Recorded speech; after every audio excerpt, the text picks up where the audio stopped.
अस्सलाम वालेकुम वरहमतुल्लाह। वो एक आम सा आदमी था और खासी मुद्दत से एक अरब मुल्क में मुकीम था। उसके बीवी बच्चे उसके पास थे।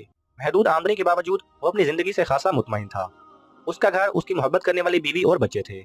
मुस्तकबिल की जिम्मेदारियों के एहसास ने उसे मजबूर किया कि वो टैक्सी चलाया करे ताकि आमदनी में इजाफा हो, और फिर वो टैक्सी ड्राइवर बन गया।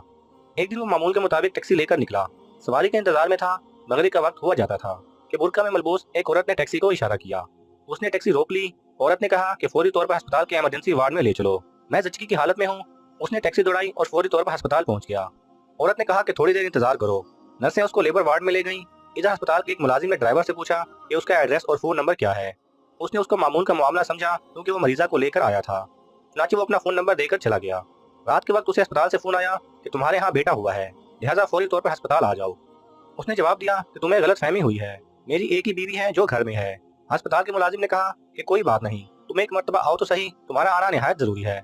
थोड़ी देर बाद टैक्सी ड्राइवर अस्पताल गया और स्टाफ से झगड़ा शुरू कर दिया कि तुम लोगों ने मुझ पर निहायत ही घटिया इल्जाम लगाया है। अल्लाह का शुक्र है कि मेरी बीवी को पता नहीं चला, वरना घर में क़यामत बर्पा हो जाती कि मैंने एक और शादी कर रखी है। मेरे बीवी बच्चे क्या सोचेंगे। मुलाजमीन ने कहा कि हमारा इसमें कोई कसूर नहीं। जिस औरत को तुम टैक्सी लेकर आए थे, उससे जब पूछा गया कि तुम्हारा खामन कौन है, तो उसने तुम्हारा नाम लिया। बच्चे की पैदाइश के बाद उस औरत ने यही कहा कि उस बच्चे का बाप टैक्सी ड्राइवर है और वही मुझे अस्पताल छोड़कर गया है। नौजवान कहने लगा कि मैं अल्लाह की पनाह मांगता हूँ, ये बिल्कुल बहुतान है। ये तो घर बैठे मुसीबत मेरे गले आ पड़ी है। किसी ने बिल्कुल दुरुस्त कहा कि मुसीबतें उस हाल में तुम्हारे पास आएंगी कि तुम इत्मीनान से सो रहे होगे। बहरहाल उसकी अस्पताल के अमले के साथ बहस जारी थी कि अचानक उसको ख्याल आया कि अगर तुम्हें मेरी सच्चाई पर यकीन नहीं तो ऐसा करो कि नौ मलूद और मेरे खून का टेस्ट ले लो, तुम्हें पता चल जाएगा। डॉक्टरों के लिए इस मामले की तस्दीक जरूरी थी, लिहाजा उन्होंने इस तजवीज़ से इत्तफाक किया और उसके खून का नमूना ले लिया।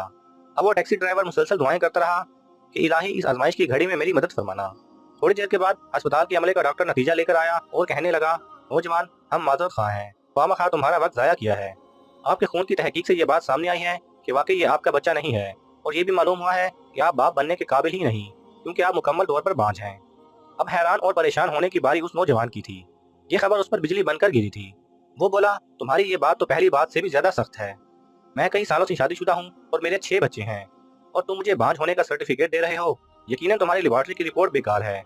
डॉक्टर ने उसकी रिपोर्ट को उम्मीद निगाहों से देखा और कहा कि नौजवान, हमारी रिपोर्ट दुरुस्त है, मगर कोई बात नहीं, हम दोबारा टेस्ट ले लेते हैं। टेस्ट दोबारा हुआ और डॉक्टरों ने हतमी फैसला दिया कि जिस शख्स का ये खून है वो कभी बाप नहीं बन सकता। मगर मेरे 6 अदद बच्चे हैं और डॉक्टरों का ये दावा है कि मैं बाप ही नहीं बन सकता। वो सोच सोच कर पागल हो रहा था।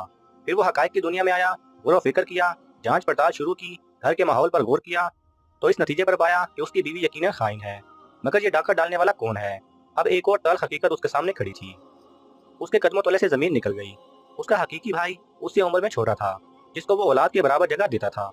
वो उसके घर में शुरू से मुकीम था। उसने मौके से नाजायज फायदा उठाया और अपनी भाभी के साथ, हाँ उसकी बीवी के साथ, कई सालों से नाजायज ताल्लुकात कायम कर रखे थे। और फिर शदीद दबाव के बाद उसकी बीवी और भाई ने इन नाजायज ताल्लुकात का एतराफ कर लिया। अल्लाह सुब्हानहू व तआला फरमाते हैं, जुल्म करने वालों के करतूतों से अल्लाह ताला को गाफिल ना समझो, वो तो उन्हें उस दिन तक मोहलत दिए हुए हैं जिस दिन आंखें फटी की फटी रह जाएंगी। नाज़रीन, इस जुल्म के हकीकी मुजरिम तो वो दोनों थे, मगर ये शोहर भी उसमें बराबर का हिस्सादार था, जिसने नबी करीम सल्लल्लाहु अलैहि वसल्लम के फरमाने ज़ीशान पर कोई तवज्जो ना दी थी। इरशाद नबी सल्लल्लाहु अलैहि वसल्लम है, तुम लोग तन्हाई में औरतों के पास जाने से बचो। एक आदमी ने दरियाफ्त किया, ए अल्लाह के रसूल, देवर के बारे में आप क्या फरमाते हैं? रसूल अकरम सल्लल्लाहु अलैहि वसल्लम ने फरमाया, देवर तो औरत के हक में मौत है।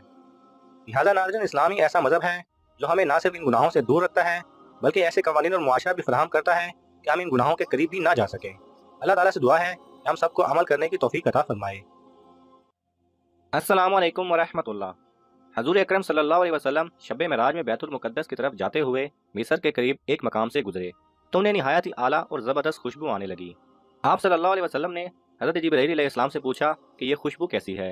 जवाब मिला कि फ़िरौन की बेटी की बांदी मिशाता और उसकी औलाद की कब्र से आ रही है। फिर हज़रत जिब्राईल अलैहिस्सलाम ने उसका किस्सा बयान किया कि मिशाता फ़िरौन की बेटी की खादमा थी और वो खुफिया तौर पर इस्लाम ला चुकी थी। एक दिन फ़िरौन की लड़की को कंघी करते हुए उसके हाथ से इत्तफाकन कंघी गिर पड़ी। वो उठाने लगी तो उसकी जुबान से बेसाख्ता बिस्मिल्लाह निकल गया। उस पर शहजादी ने कहा कि तूने आज अजीब कलमा बोला, रब तो मेरे बाप फ़िरौन ही हैं, तो फिर तुमने ये किसका नाम लिया? उसने जवाब दिया, फ़िरौन रब नहीं बल्कि रब वो अल्लाह है जो मुझे और तुझे और खुद फ़िरौन को रोज़ी देता है। शहजादी ने कहा, अच्छा तो मेरे बाप के सिवा किसी और को अपना रब मानती है? उसने जवाब दिया, हाँ हाँ, मेरा, तेरा और तेरे बाप का सबका रब अल्लाह ताला है। शहजादी ने अपने बाप से कहलवाया।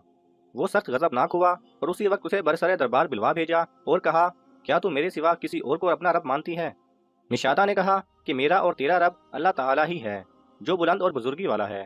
फिरौन ने उसी वक्त हुक्म दिया कि तांबे की जो गाय बनी हुई है उसको खूब तपाया जाए और जब बिल्कुल आग जैसी हो जाए तो इसके बच्चों को एक एक करके इसमें डाल दिया जाए, आखिर में खुद इसे भी इसी में डाल दिया जाए।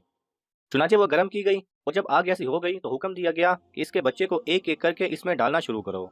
उसने कहा, बादशाह, एक दरख्वास्त मेरी मंजूर कर ले, वो ये कि मेरी और मेरे इन बच्चों की हड्डियां एक ही जगह डाल देना। फिरौन ने कहा, अच्छा, तेरे कुछ हकूक हमारे जिम्मा हैं, इसलिए ये मंजूर है। उसकी दोनों बच्चियां उसकी आंखों के सामने उसमें डाल दिए गए और वो फौरन जलकर राख हो गए। फिर सबसे छोटे की बारी आई, जो माँ की छाती से लगा हुआ दूध पी रहा था।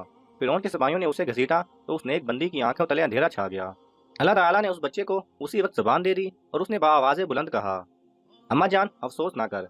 अम्मा जान, जरा भी बसो पेश ना करो। हक पर जान देना ही सबसे बड़ी नेकी है। चुनाचे उन्हें सब्र आ गया, उस बच्चे को भी आग में डाल दिया गया और आखिर में उनकी माँ को भी उसी आग में जलाकर शहीद कर दिया गया। और ये खुशबू की महकें उसी के जन्नती महल से आ रही हैं। सुभान अल्लाह।